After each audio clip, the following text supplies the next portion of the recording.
दुनिया के सबसे ताकतवर देश अमेरिका में इस वक्त राष्ट्रपति पद का चुनाव जारी है। वोट डालने की प्रक्रिया पूरी हो चुकी है और अब कई राज्यों में वोटों की गिनती हो रही है। शुरुआती रुझानों की बात करें तो डेमोक्रेट्स के जो बिडेन और रिपब्लिकन के डोनाल्ड ट्रंप के बीच कांटे की टक्कर देखने को मिल रही है। दोनों वोटों की संख्या में लगातार आगे पीछे हो रहे हैं, लेकिन कोई भी हार मानने को तैयार नहीं है और दोनों ही नेताओं ने काउंटिंग के बीच आकर अपनी अपनी जीत के दावे कर दिए हैं। आंकड़ों के मुताबिक जो बिडेन के खाते में 236 इलेक्टोरल वोट हैं, तो वहीं डोनाल्ड ट्रंप के खाते में अब तक 213 इलेक्टोरल वोट हैं। गुजरात के अहमदाबाद में एक कपड़े के गोदाम में आग लगने से हड़कंप मच गई। आग के बाद बिल्डिंग में हुए धमाके की वजह से छत भी गिर गई। हादसे में 9 लोगों की मौत हो चुकी है। जानकारी के मुताबिक अभी भी 4 लोगों के मलबे में दबे होने की आशंका जताई जा रही है। आग बुझाने के लिए दमकल की गाड़ियां मौके पर पहुंच गई हैं। राहत और बचाव कार्य जारी है। आग नानुकाना एस्टेट स्थित कपड़े के गोदाम में लगी है। दमकल विभाग के अधिकारियों के मुताबिक गोदाम के बगल में एक बॉयलर में ब्लास्ट होने के कारण आग लगी। बता दें कि अब तक 6 लोगों को बचाया जा चुका है, जिसमें एक की हालत ठीक है, तो वहीं बाकी की हालत गंभीर या वो मृत भी हो सकते हैं। दमकल की 12 गाड़ियां आग बुझाने की कोशिश कर रही हैं। रिपब्लिक टीवी के editor in chief Arnab Goswami को 53 साल के इंटीरियर डिजाइनर को कथित रूप से आत्महत्या के लिए उकसाने के मामले में बुधवार को गिरफ्तार कर लिया गया है। गोस्वामी ने दावा किया है कि पुलिस ने उनके घर पर उनके साथ बदसलूकी की।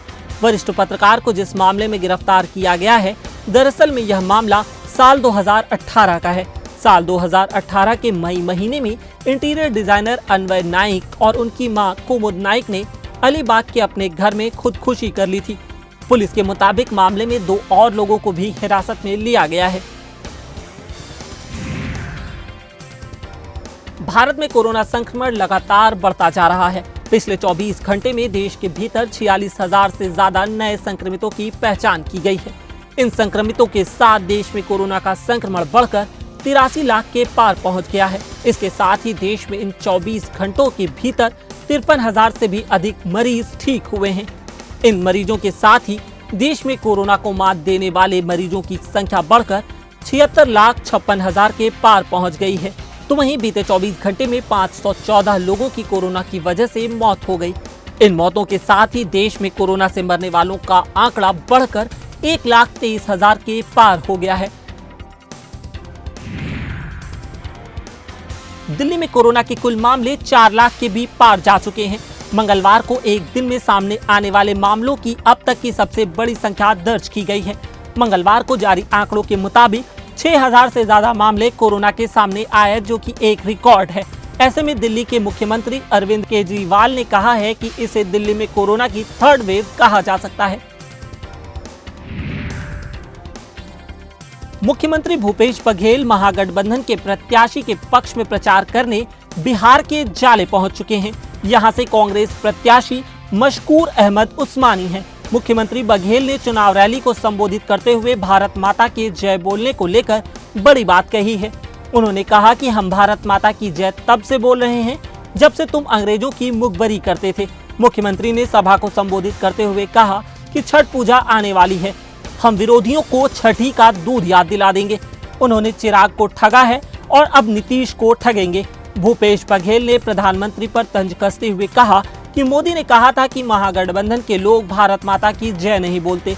मैं कहना चाहता हूं कि हम उस दिन से भारत माता की जय बोल रहे हैं जिस दिन तुम लोग अंग्रेजों की मुखबरी कर रहे थे।